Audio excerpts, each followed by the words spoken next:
Hi hello నమస్తే అస్సలామలైకుం. అందరూ ఎలా ఉన్నారు? మేమైతే చాలా బాగున్నాము. మీరు ఎలా ఉన్నారు అన్నది నాకైతే కామెంట్ బాక్స్లో కామెంట్ చేయండి. ఇంకా ఇదైతే హైదరాబాద్ వెళ్ళడానికంటే ఒక్కరోజు ముందు అనమాట. లైక్ నెక్స్ట్ డే హైదరాబాద్ వెళ్తాము అంటే అంటే ఒకరోజు ముందు అన్నట్టు వ్లాగ్. సో ఈ ప్రెజెంట్ అయితే నేను హైదరాబాద్లో ఉన్నాను, బట్ ఇది ఓల్డ్ వ్లాగ్ అనమాట. అంటే హైదరాబాద్ రావడానికి ముందటి రోజు వ్లాగ్. డే ఎలా గడిచింది ఏంటి అన్నది అయితే మీతో షేర్ చేస్తూ ఉన్నాను. సో ఇంకా కొంచెం తొందరగానే లేచాను, ఎందుకంటే బ్యాగ్ ప్యాకింగ్ చేయాలి. ఇప్పటి వరకు బ్యాగ్ ప్యాకింగ్ అదంతా చేయలేదు. సో ఏముంటుంది చెప్పండి, పెద్దగా అయితే ఏముండవు. ఫాస్ట్గా తీసేసి ఇంకా బ్యాగ్లో పెట్టేసేయడమే. పెద్ద లైక్ లగేజ్ అదంతా ఉండదు కాబట్టి ఇంకేం పర్లేదు. కానీ ఏంటి అంటే ఇంకా ముందు ఒక రోజు ముందు పెట్టుకున్నాము అంటే నెక్స్ట్ డే టెన్షన్ ఉండదు అనమాట. లైక్ ఏంటంటే ఏ రోజు మనం ట్రావెల్ చేస్తామో ఆ రోజు టెన్షన్ ఉండదు అని చెప్పేసి. ఇంకా ఇక్కడ వచ్చేసి వెజిటేబుల్స్ అవన్నీ లైక్ ఏంటంటే లేవు, ఇంకా ఒక ట్రెండ్ ఉన్నాయన్నమాట. సర్లే మళ్ళీ తేవడం ఎందుకు అన్నట్లు నేనైతే రాజ్మా ఉంటే రాజ్మా నానేసి పెట్టేశాను. రాజ్మా కర్రీ ఇంకా చపాతీ చేసేద్దామని. చాలా రోజులే అయిపోయింది. యాక్చువల్లీ రాజ్మా చావల్ అయితే కాంబినేషన్ బాగుంటుంది, బట్ చపాతీలో కూడా బాగుంటుందిలేండి. ఇంకా అందుకని ఇంకా రాజ్మా ఇంకా చపాతీ చేసేద్దామని ఇక్కడైతే రాజ్మా నైటే నానపెట్టాను.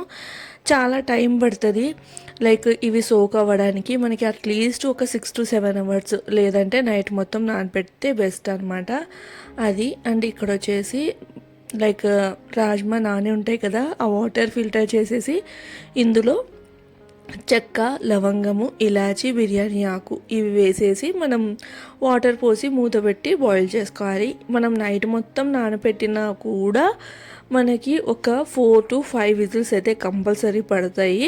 అప్పుడే రాజ్మా అనేది కుక్ అవుతాయి అన్నమాట. లేదు అంటే అలానే కాయలుగా గింజలుగా ఉంటాయి. అండ్ ఇక్కడ వచ్చేసి నదీం వాటర్ బాటిల్స్ అవన్నీ పట్టేస్తూ ఉన్నారు. అండ్ నాకు వాటర్ కావాలి, పిండి తడపాలి అంటే నాకు తెచ్చిచ్చారనమాట.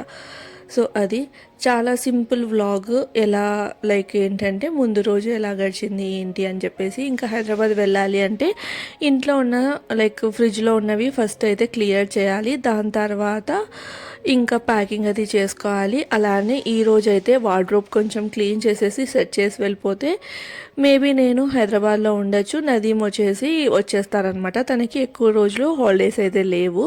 సో మేబీ అని చెప్పేసి ఇంకా లగేజ్ అనేది కాస్త తక్కువగానే పెట్టాను. అండ్ ఒకవేళ నేను అక్కడ లైక్ ఉంటే అంటే తనకి నదీంకి యాక్చువల్గా ముంబైలో మీటింగ్ ఉంది. సో ఒక 3-4 డేస్ ఉంటుందన్నమాట.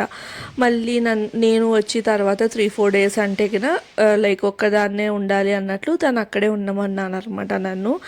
ఇంకా సర్లే అన్నట్లు ఇంకా నేను నా వరకు లగేజ్ పెట్టుకున్నాను. తనకు వచ్చేసి ఇంకా 2-3 డేస్ కోసం లగేజ్ అయితే ప్యాక్ చేసేస్తాను అనమాట. ఇంకా ఇక్కడ వచ్చేసి రాజ్మా కర్రీ సింపుల్గా ఎలా చేశానంటే ఇట్లా అంటే ఆల్రెడీ చెప్పాను కదా, రాజ్మాలో చెక్క, లవంగం ఇవన్నీ వేసేసి బాయిల్ చేసేసుకున్నానని. ఇంకా కడాయి పెట్టేసి నూనె వేసేసి ఇంకా దాంట్లో వచ్చి మనం ఆనియన్, టమాటో, ఇంకా కాస్త కొబ్బరి, అల్లం వెల్లుల్లి పేస్ట్ ఇవి వేసేసి గ్రైండ్ చేస్తున్నాను. రెగ్యులర్గా అయితే only onion, tomato paste grind చేసి వేస్తూ ఉంటారు. నేనైతే ఇందులో కొంచెం కొబ్బరి, ఆనియన్, టమాటో తర్వాత అల్లం వెల్లుల్లి పేస్ట్ వేసి గ్రైండ్ చేసేసుకున్నాను అనమాట. ఓన్లీ ఆనియన్, టమాటో వేస్తే నాకు ఎందుకో తీయగా అనిపిస్తుంది. తీయగా ఉంటే నేను ఏ కర్రీస్ తినలేను. అందుకని చెప్పేసి కొబ్బరి, అల్లం వెల్లుల్లి పేస్ట్ అయితే వేశాను. సో చాలా అంటే చాలా టేస్టీగా వచ్చింది. ఇంకా కొబ్బరి, ఆనియన్, టమాటో ఇంకా అల్లం వెల్లుల్లి పేస్ట్ ఆ పేస్ట్ వేసేసి పచ్చివాసన పోయేంత వరకు ఫ్రై చేసి ఇందులో వచ్చేసి మన రెగ్యులర్ మసాలాలు ఉప్పు, కారం, పసుపు ఇవన్నీ వేసేసి ఫ్రై చేసుకోవాలన్నమాట. మెయిన్ థింగ్ ఏంటి అంటే మనకి చోలే కర్రీకైనా ఈ రాజ్మా కర్రీకైనా ఏదైతే ఈ ఆనియన్ టమాటో పేస్ట్ ఉంటుందో అది పచ్చివాసన పోయేంత వరకు వేపుకోవాలి. ఓన్లీ ఆనియన్ టమాటో పేస్ట్ వేసాము అంటే లైట్గా స్వీట్నెస్ అనేది తగులుతుంది. నార్త్ ఇండియన్ సైడ్ ఏంటి అంటే చాలా వరకు కొంచెమన్నా స్వీట్నెస్ నచ్చుతుంది వాళ్ళకి కర్రీస్లలో, అందుకని చెప్పేసి వాళ్ళు అలానే చేసుకుంటారు. బట్ మన టేస్ట్ బడ్స్కి తగిన విధంగా మనం కర్రీస్ అనేది లైక్ ఏంటంటే అడ్జస్ట్ చేసుకోవచ్చు అనమాట. అది ఇంక ఇక్కడ ఈ మసాలా మొత్తం బాగా వేగిన తర్వాత ఇంకా మనం వాటర్ వేసి బాయిల్ చేసి ఉంటాం కదా, దాంట్లో చెక్క, లవంగం ఇవన్నీ పక్కకు తీసేసి ఇంకా ఆ రాజ్మా అనేటివి ఇందులోకి డైరెక్ట్గా వేసేసాను. సో ఏవైతే బాయిల్ చేసి ఉంటాం కదా వాటర్, సో ఆ వాటర్తో కలిపేసి వేసాను అనమాట. వేసేసి మళ్ళీ మొత్తం ఒకసారి కలిపేసుకోవడమే. మసాలా అంతా ఈ రాజ్మాకి పట్టేలాగా లో టు మీడియం ఫ్లేమ్లో పెట్టేసుకొని కుక్ చేసుకోవడమే. ఇవి మనము ఈ గింజలు నానపెట్టుకున్నాము అంటే చాలు, చాలా ఈజీగా అయిపోతుంది ఈ ప్రొసీజరు. మనం అనుకుంటాం కదా బెండకాయ, దొండకాయ ఇవన్నీ చేయడం ఈజీ అని, కానీ ఇలాంటి కర్రీస్ ఇంకా నాన్ వెజ్ కర్రీస్ చేయడం చాలా అంటే చాలా ఈజీ. ఇంకా ఇలాంటి కర్రీస్ చేయాలంటే మనం ముందు రోజు ప్లాన్ చేసేసుకున్నాము అంటే కన్నా ఈజీగా అయిపోతుంది. వితిన్ ఒక 10 to 15 మినిట్స్లో అయిపోతుంది అనమాట. మసాలా పెద్దగా పట్టదు కాబట్టి ఫాస్ట్గా గ్రైండ్ చేసేసుకొని వేసుకుంటే సరిపోతుంది అది. అండ్ ఇక్కడ లాస్ట్లో కసూరి మేతి అయితే వేసాను కంపల్సరీ. లైక్ ఇలాంటి రాజ్మా, చోలే, పన్నీర్ ఇలాంటి కర్రీస్లలో లాస్ట్లో కసూరి మేతి వేసామంటే టేస్ట్ అనేది చాలా ఎక్కువగా ఎన్హాన్స్ అయ్యి టేస్ట్ అయితే చాలా అంటే చాలా బాగుంటుంది. సో కంపల్సరీ కసూరి మేతి అయితే వేయాలి. ఇంక ఇక్కడ కసూరి మేతి వేసేసి లో ఫ్లేమ్లో పెట్టేసి ఇంకా మొత్తం మసాలా అంతా రాజ్మాకి పట్టేలాగా అయితే ఇంకా కుక్ చేసుకుంటూ ఉన్నానన్నమాట. ఇక్కడ వచ్చేసి ఇడ్లీ పెడుతున్నాను బ్రేక్ఫాస్ట్కి. కొంచెం ఇడ్లీ పిండి ఉంది, ఇంకా సరే అని చెప్పేసి ఇడ్లీ పెట్టేద్దామని ఇడ్లీ అయితే పెట్టేశాను. ఫస్ట్ అయితే ఇట్లా ఇడ్లీ స్టాండ్ ఉంటుంది కదా, దానికి ఇంకా ఆయిల్ అదంతా అప్లై చేసేసుకొని ఉన్న పిండి అంతా పెట్టేశాను అనమాట. సో ఏంటి అంటే ఊర్లకి అట్లా వెళ్ళేటప్పుడు ఒకసారి ఫ్రిడ్జ్ అంతా చెక్ చేసేసుకొని సో ఏమేమి ఉన్నాయి అవన్నీ చూసుకొని దాన్ని బట్టి అడ్జస్ట్ చేసుకుంటే సరిపోతుంది. రెగ్యులర్గా మనం ఇంట్లో ఉన్నప్పుడు అంటే ఓకే, కానీ ఇట్లా ఊర్లకి అట్లా వెళ్ళేటప్పుడు ఎక్కడికైనా బయటికి అలా వెళ్ళేటప్పుడు అంటే 2-3 డేస్కి ఇంకా 1 వీక్ అలా వెళ్ళినప్పుడు ఇట్లా ఫ్రిడ్జ్ అంతా చూసేసుకొని ఖాళీ చేసి వెళ్తే బెస్ట్. సో అట్లనే నేను కూడా అనమాట. ఇంకా ఇడ్లీ పిండి, దోశ పిండి అయితే మన ఇళ్ళల్లో రెగ్యులర్గా స్టాక్ ఉండనే ఉంటాయి.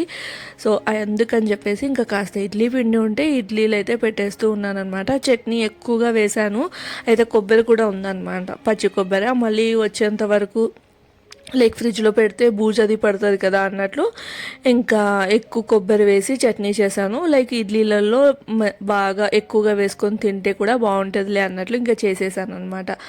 అది ఇంక ఇక్కడ కర్రీ ప్రిపేర్ అవుతూ ఉంది అండ్ నేను ఇడ్లీ కూడా స్టాండ్లో వేసేసి పెట్టేశాను అనమాట. సో ఇంకా ఇడ్లీ రెడీ అయిపోతే బ్రేక్ఫాస్ట్కి వచ్చేసి ఇడ్లీ, తర్వాత చట్నీ, ఇంకా లంచ్కి వచ్చేసి చపాతీ, రాజ్మా కర్రీ. తనకైతే లంచ్ బాక్స్ ప్యాక్ చేసేస్తాను అండ్ ఆఫ్టర్నూన్కి నాకు కూడా ఇదే ఉంటుంది. సో అది చాలా సింపుల్గా అయిపోతుంది, చాలా అంటే చాలా ఈజీ. అండ్ ఇది రైస్లో చాలా బాగుంటుంది అనమాట. రైస్ అంటే మనకి రెగ్యులర్ రైస్ కాకుండా అంటే మనం రెగ్యులర్గా నార్మల్ చిన్న రైస్ వండుకుంటాం కదా, సో అది కాకోకుండా బాస్మతి రైస్లో వేసుకొని తింటే మాత్రం బాగుంటుంది. ఇంకా నార్త్ ఇండియన్స్ అంటే తెలిసిందే కదా, ఈ మహారాష్ట్ర ఇదంతా నార్త్ ఇండియన్స్కి రాదు. లైక్ ఢిల్లీ అక్కడ సైడ్ అదంతా నార్త్ ఇండియన్స్కి వస్తుంది. అంటే నార్త్ ఇండియన్స్కి అక్కడ అటు సైడ్ అంతా నార్త్ ఇండియన్స్ అంటారు, ఇక్కడ వెస్ట్ ఆర్ ఈస్ట్ ఏదో అంటారు. బట్ మనకి తెలిసింది ఆల్మోస్ట్ అంటే చాలా వరకు అందరికీ తెలిసింది నార్త్ ఇండియన్, సౌత్ ఇండియన్, ఇది డిఫరెన్షియేట్ తెలుసు. కానీ ఇంకా రిమైనింగ్ ఈ హిందీ మాట్లాడే ప్రతి ఏరియాని మనం నార్త్ ఇండియన్ అని అనుకుంటూ ఉంటాం, కానీ యాక్చువల్లీ అలా కాదు. సో ఢిల్లీ సైడు ఎక్కువగా ఇలాంటి రాజ్మా చావల్, చోలే చావల్ ఇలాంటివి తింటూ ఉంటారనమాట. అది ఇంక ఇక్కడ చూస్తున్నారా, లైక్ నేను ఇడ్లీ ప్రిపేర్ చేసేసాను కదా, అక్కడ పెట్టేశాను కదా స్టీమ్కి. ఇంకా కర్రీ కూడా రెడీ అయిపోయింది. సో బౌల్లోకి అయితే తీసేసుకున్నాను అనమాట. లాస్ట్లో కొంచెం బటర్ కూడా వేసుకోండి, టేస్ట్ అయితే మనకి ఎగ్జాక్ట్ రెస్టారెంట్లో ఎలా తింటాం లైక్ క్రీమీ, అంటే క్రీమ్ కూడా వేస్తారు బయట అయితే, కానీ బటర్ వేయడం వల్ల మనకి కమ్మగా ఉంటుంది అనమాట, టేస్ట్ అనేది చాలా బాగుంటుంది. సో అది ఇంకా బటర్ వేసేసి నేను సర్వింగ్ బౌల్లోకి అయితే తీసేసాను.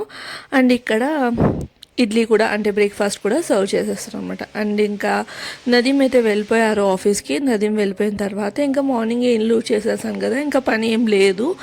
అందుకని చెప్పేసి ఈ కబోర్డ్ అనేది మొత్తము ఒకసారి సెట్ చేసుకోవాలన్నమాట. డైలీ తీస్తూ పెడుతూ మొత్తం అంతా చిరాగ్గా అయిపోయింది. ఎలానో బట్టలు సర్దుకుంటూ ఉన్నాను కదా, ఈ పని కూడా చేసేస్తే బాగా సెట్గా ఉంటాయి అండ్ కన్ఫ్యూజన్ ఉండదు అనమాట. ఇది ఎక్కడుంది అది ఎక్కడుంది అది కన్ఫ్యూజ్ లేకోకుండా నీట్గా ఉంటుంది. అండ్ ఇంకోటి ఏంటంటే కబోర్డ్ అంతా చిరాగ్గా ఉంటే నాకు ఎందుకో చాలా ఇదిగా అనిపిస్తుంది. ఒకటి సింక్లో సామాన్లు ఉన్నా చిరాగ్గా ఉంటుంది, అలానే మన బట్టలు పెట్టుకునే కబోర్డ్స్ ఉంటాయి కదా, బీరువా కానీ కబోర్డ్స్ కానీ, అవి కూడా ఉన్నా కూడా నాకు చాలా చిరాగ్గా ఉంటుంది. సో ఎంతమందికి ఇలా ఉంటుంది అనేది అయితే నాకు చెప్పండి. సో ఆల్మోస్ట్ అందరు లేడీస్కి ఇలానే ఉంటాయి. టవల్స్ మనకి బెడ్ బెడ్ మీద ఆరేసినా చాలా చిరాగ్గా అనిపిస్తుంది. సో అవి కామన్ పాయింట్స్ ఏమో. అలానే సింకులో సామాన్లు ఉన్నా చిరాగ్గా ఉంటుంది, బట్టలు ఇట్లా మొత్తం కుప్పలు కుప్పలుగా పడినా కూడా చిరాగ్గా ఉంటుంది కదా. సో అది. అండ్ ఇక్కడ ఏంటంటే పూణేలో కొంచెం మార్నింగ్ టైం చల్లగా ఉంటుంది, లైక్ మరీ ఒక 11:30 12 ఆ టైం వచ్చేసరికి కాస్త వేడిగా ఉంటుంది అనమాట. అండ్ ఇక్కడ వచ్చేసి నాకు లైక్ ఏంటంటే ఇంట్లో మొత్తం డస్ట్ వస్తుందని చెప్పేసి నేను మొత్తం ప్యాక్ చేసి పెట్టేస్తాను, లేదు అంటే ఇంట్లో మొత్తం డస్ట్ వస్తుందన్నమాట అది. అండ్ ఇంకా అక్కడ వచ్చేసి లైక్ ఏంటంటే బట్టలన్నీ తీసేసి కబోర్డ్ కూడా సర్దేసుకున్నాను. తర్వాత నేను బ్యాగ్ కూడా ప్యాక్ చేశాను అనమాట. అంటే ఎక్కడి వరకు చేయాలో మొత్తం చేసేసాను, ఇంకేమైనా మిగిలిన ఉంటే కనిపించినప్పుడల్లా పెట్టేస్తాను అనమాట, అంతే సింపుల్గా. అండ్ ఇక్కడ ఆఫ్టర్నూన్ అంతే ఏం రికార్డ్ చేయలేదు, లైక్ పెద్దగా ఏం ఉండదు కదా. ఇంకా లంచ్లోకి అయితే ఆ రాజ్మా తర్వాత చపాతీనే తినేసాను. నైట్ డిన్నర్లోకి ఏం చేద్దాం అని ఆలోచించి మళ్ళీ సర్లే ఎగ్ రైస్ అయితే సింపుల్గా అయిపోతుంది కదా, ఇంకా వెజిటేబుల్స్ అదంతా అవసరం ఉండదు, బాగా అంటే రైస్ కూడా తిన్నట్లుంటుంది. ఇంకా మార్నింగ్ వచ్చేసి ఇడ్లీ, ఆఫ్టర్నూన్ వచ్చేసి చపాతీ తిన్నాం కాబట్టి రైస్ అయితే కావాలి. సో అందుకని చెప్పేసి ఇక్కడ ఎగ్ రైస్ సింపుల్గా మనకి ఇక్కడ స్ట్రీట్ ఫుడ్స్లో especially Pune street style egg fried rice అనమాట.